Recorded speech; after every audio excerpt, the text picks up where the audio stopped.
Greetings everyone, welcome to commerce classes. और जैसा हमने कैश फ्लो स्टेटमेंट का चैप्टर शुरू किया हुआ है, अभी तक हमने क्या किया है, we have understood meaning of cash and cash equivalents, ठीक है ना। Then we understood flow of cash, कि कौन सी ट्रांजैक्शंस होती हैं जिनसे कैश का फ्लो होता है, किन से नहीं होता है।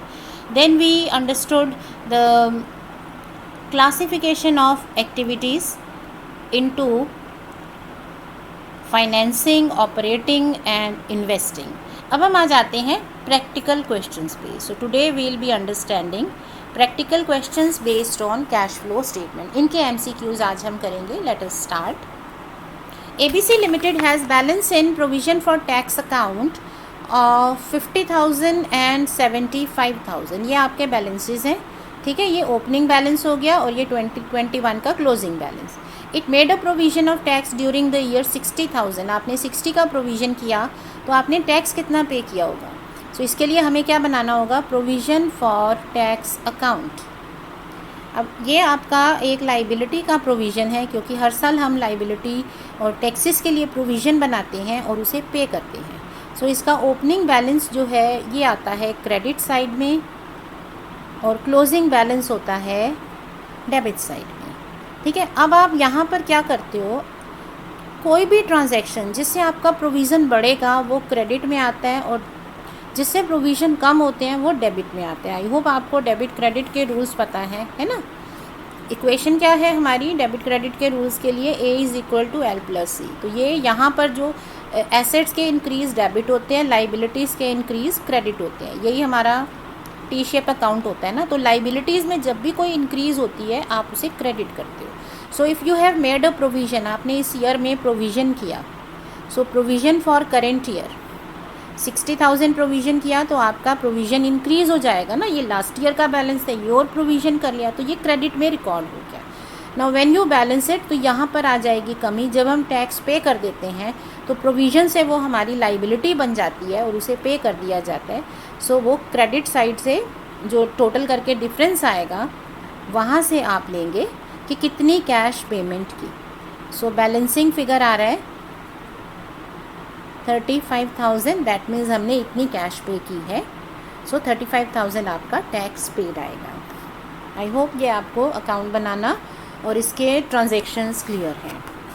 सेकेंड है, Raheja limited purchase machinery of 10 lakh, issuing a cheque of 2,50,000 and 8% debentures of 7,50,000। अब आप ये ध्यान रखो, एक तरफ आपके पास मशीनरी आ गई 10 लाख की, ठीक है। आपने चेक दे दिया, मतलब कैश गई आपकी 2,50,000 की और आपने 8% डिबेंचर्स इशू कर दिए, लाइबिलिटी भी आपकी इंक्रीज़ हो गई 7,50,000 की। सो अब ये कैश फ्लो स्टेटमेंट में कैसे जाएगा। कैश फ्लो स्टेटमेंट में हमें फ़्लो ऑफ कैश दिखाना होता है। सो फ्लो ऑफ कैश क्या है, यहाँ पर 10 लाख की मशीन के बदले में 8% तो डिबेंचर चले गए, तो यहाँ तो कैश नहीं आई। कैश का फ़्लो कितना हुआ है, 2,50,000 का। और क्योंकि आपने कैश पे की है तो ये हो गया एप्लीकेशन या आउटफ्लो, यूज़ हो गया है ना। सो आप इसे आउटफ्लो दिखाएंगे अंडर इन्वेस्टिंग एक्टिविटी। 3 ही एक्टिविटीज़ हैं, फाइनेंसिंग, इन्वेस्टिंग एंड ऑपरेटिंग। जब भी हम कोई एसेट्स खरीदते हैं या बेचते हैं वो इन्वेस्टिंग एक्टिविटी होती है। सो कैश का आउटफ्लो हुआ 2,50,000 का, ठीक है, और वो हो रहा है इन्वेस्टिंग एक्टिविटी से। सो B is the right answer. बाकी इसमें नहीं आएंगे, इनफ्लो कुछ नहीं हो रहा क्योंकि पैसा थोड़े ना आ रहा है। और इन्वेस्टिंग में अगर आप ये कहो कि हम सारा दिखा दें तो वो भी नहीं दिखा सकते हैं, क्योंकि हमें बनानी है कैश फ्लो स्टेटमेंट, सिर्फ कैश का फ़्लो दिखाना है। तो जहाँ कैश नहीं वो यहाँ आएगी भी नहीं, ठीक है। सो सिर्फ कैश वाली ट्रांजैक्शन यही यहाँ पर आनी है। Alright,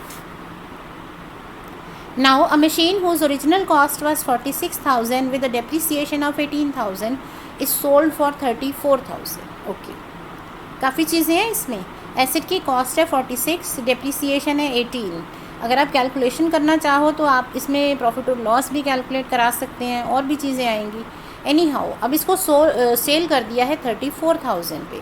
so cash flow statement में इसका इफ़ेक्ट क्या होगा, तो आपके पास कैश पर क्या इफ़ेक्ट पड़ा। आप अपने आप को यहाँ सोचो, आपके पास एक मशीन है, ठीक है। इस मशीन की जो भी बुक वैल्यू हो, बुक वैल्यू जैसे 46,000 माइनस 18,000, इसकी बुक वैल्यू है 28,000। चाहे ये 28 हो, ये 48 भी हो, आपने इसको सेल कर दिया तो ये आपके बिजनेस से चली गई और आपको इसके बदले में कैश कितनी मिल गई, 34,000 की। सामने वाले ने आपको कैश दे दिया।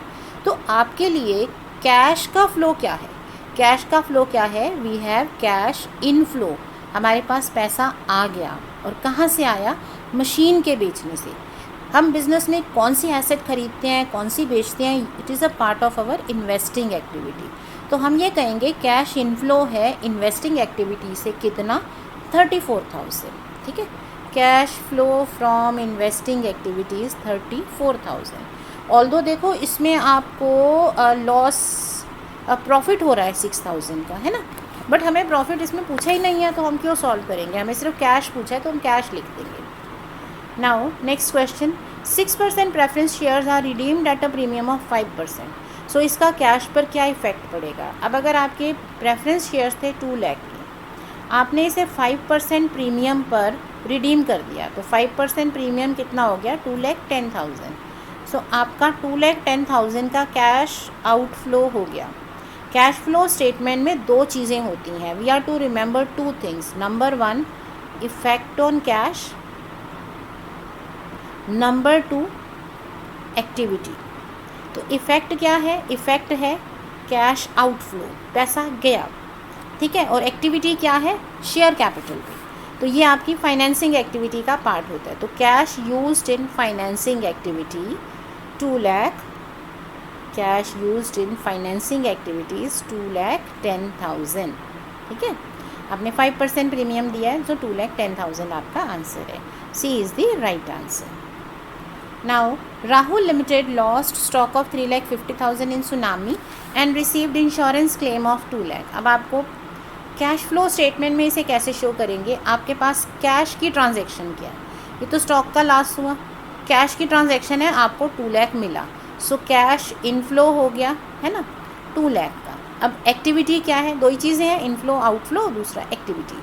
अब बिजनेस में जो स्टॉक होता है it is a part of operating activities, but यहाँ पे जो पैसा आपको मिल रहा है ये आपकी ऑर्डिनरी बिजनेस नहीं है। ऐसा थोड़ा ना रोज़ होता है कि हमारे स्टॉक का लॉस होगा और हमें इंश्योरेंस मिलती रहेगी। ये तो आपकी एक्स्ट्रा ऑर्डिनरी ट्रांजेक्शन है। सो है तो ऑपरेटिंग, ठीक है, ये दोनों में ऑपरेटिंग है, but it is an extraordinary transaction. So ये हम सी में लिखेंगे, मतलब C is the right answer. Next है, the amount of goodwill is 50,000 at the beginning of a year and 68,000 at the end of the year. तो इसका cash flow statement पर क्या इफेक्ट पड़ेगा? अब आप ये सोचो, गुडविल जो है ओपनिंग बैलेंस है 50,000 और क्लोजिंग बैलेंस है 68,000, बढ़ गई। अब हमारी goodwill which is an asset, ये इंक्रीज़ क्यों होगी? एसेट के इंक्रीज़ होने का क्या रीज़न होता है? एसेट के इंक्रीज़ होने का रीज़न होता है हमने उसे ख़रीदा है, बाय किया है। इट मीन्स आपने गुडविल परचेज़ की है। गुडविल परचेज़ करते हैं तो हमारा पैसा लगता है, तो ये कैश यूज़ हो रही है और किस एक्टिविटी में? इन्वेस्टिंग एक्टिविटी में। ठीक है, so cash used in investing activity, क्योंकि गुडविल जो है वो आप उसको खरीद रहे हो। एसेट्स को खरीदना इन्वेस्टमेंट का पार्ट होता है, right. So A is the correct answer. Now Ransom limited is engaged in sale purchase of properties. It purchase a lottery ticket and won prize of 1 lakh. पैसा आ गया, सो कैश रिसीव हुई। अब ये आपके बिजनेस में इन्वेस्टिंग एक्टिविटी नहीं है ना, it is a part of operating activity and it is an extraordinary transaction. So extra ordinary transaction में इसे शो करेंगे, क्योंकि आपके इन्वेस्टमेंट का पार्ट नहीं है, ये नॉर्मल बिजनेस में आपने किया है। If the amount of question 8, amount of goodwill is 50,000 in the beginning and 38 eight the and. अब गुडविल के बारे में एक बहुत इंपॉर्टेंट चीज़ है, आपकी 58,000 बिगनिंग में है और क्लोजिंग बैलेंस है 38,000, तो ये कम हो गया। अब गुडविल क्यों कम होगी? समवन में से कि एसेट कम होने का मतलब सेल, ये नॉर्मल एसेट्स में चलता है बट गुडविल में नहीं होता, क्योंकि गुडविल क्या है, ये आपके बिजनेस की रेप्यूटेशन है।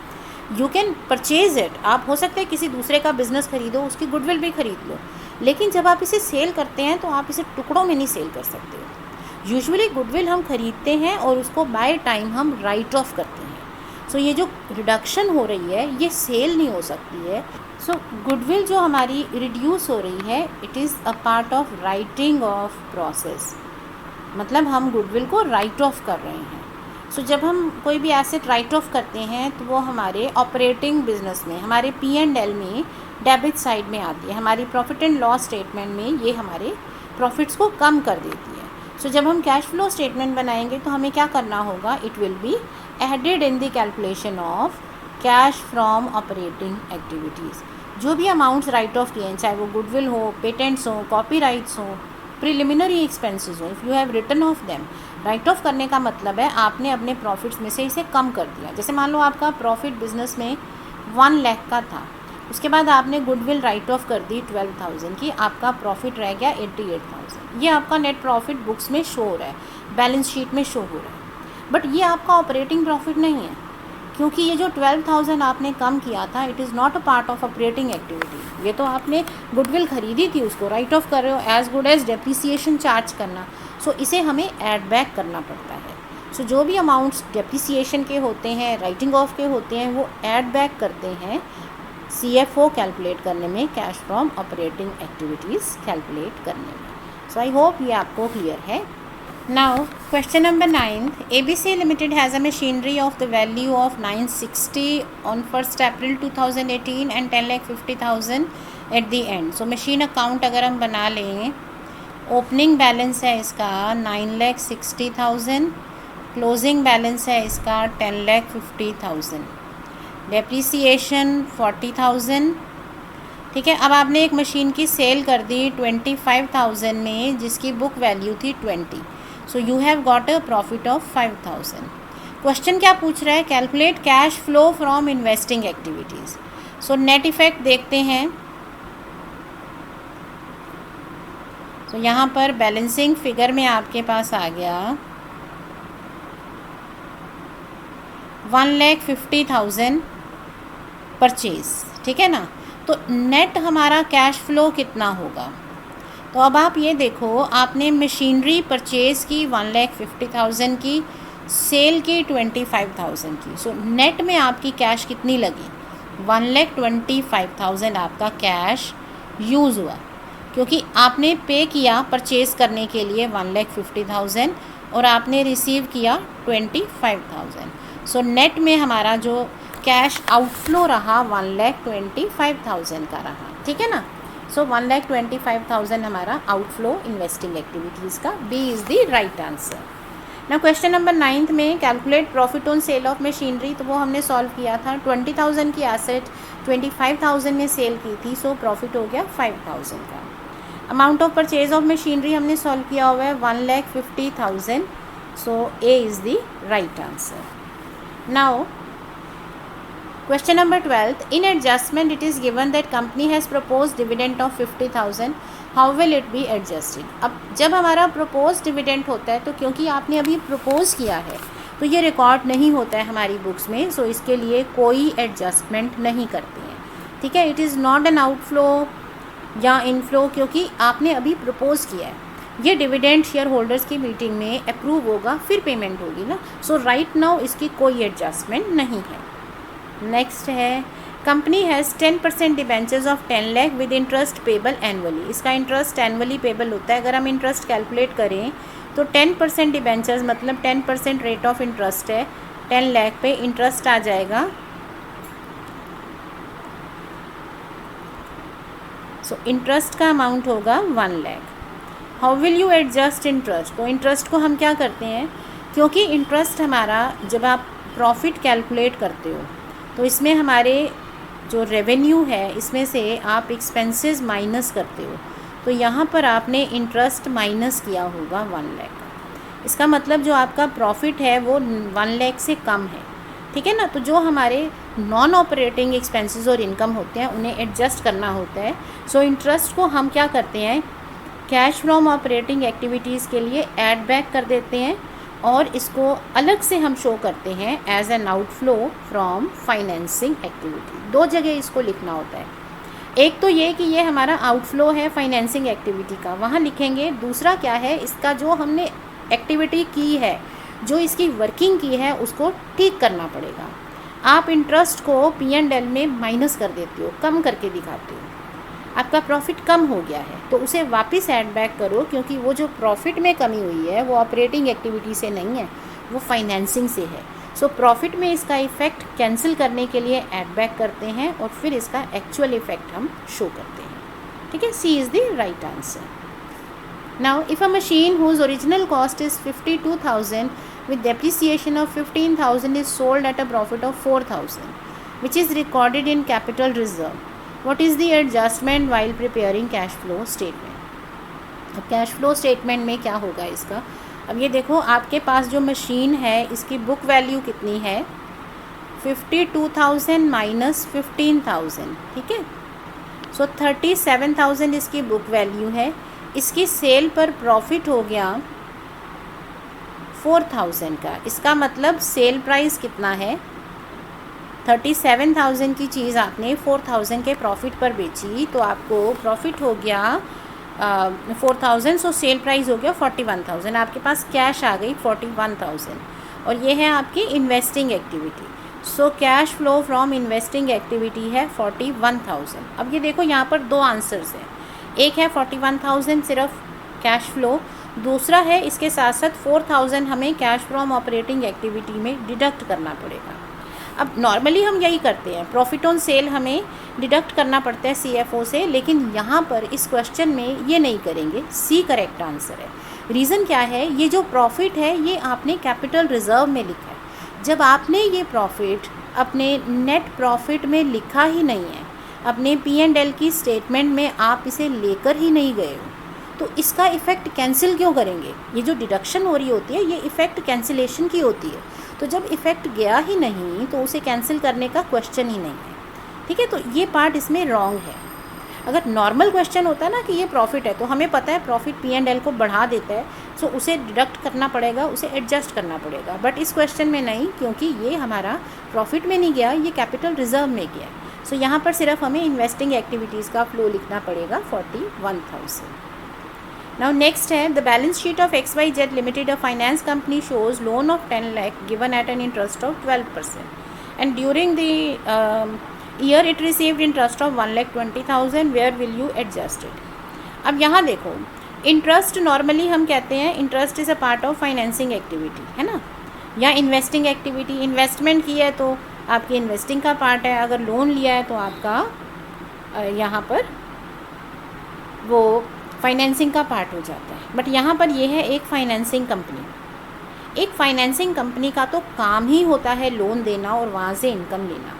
सो ये जो लोन दिया जा रहा है ये इनके बिजनेस का पार्ट है, it is their operating activity. तो यहाँ पर हम लोन को एडजस्ट नहीं करेंगे क्योंकि it is very much a part of their operating activity, तो इसकी कोई एडजस्टमेंट नहीं होगी। इस फाइनेंसिंग कंपनी की जगह ये कोई मैन्युफैक्चरिंग कंपनी होती, कंस्ट्रक्शन कंपनी होती, कोई ट्रेडिंग कंपनी होती, तो हम ये कहते हैं कि हाँ आपने लोन दिया है, मतलब आपने किसी दूसरे के बिज़नेस में पैसा इन्वेस्ट किया है तो ये आपकी इनकम है ना, इसको फिर आप इन्वेस्टमेंट का पार्ट दिखाते हो, बट यहाँ पर नहीं। ठीक है, सो यहाँ इसकी कोई एडजस्टमेंट नहीं है because it's a part of your operating business activities. So I hope आपको ये प्रैक्टिकल क्वेश्चंस क्लियर हैं। Stay learning and practising, stay smiling. Thank you.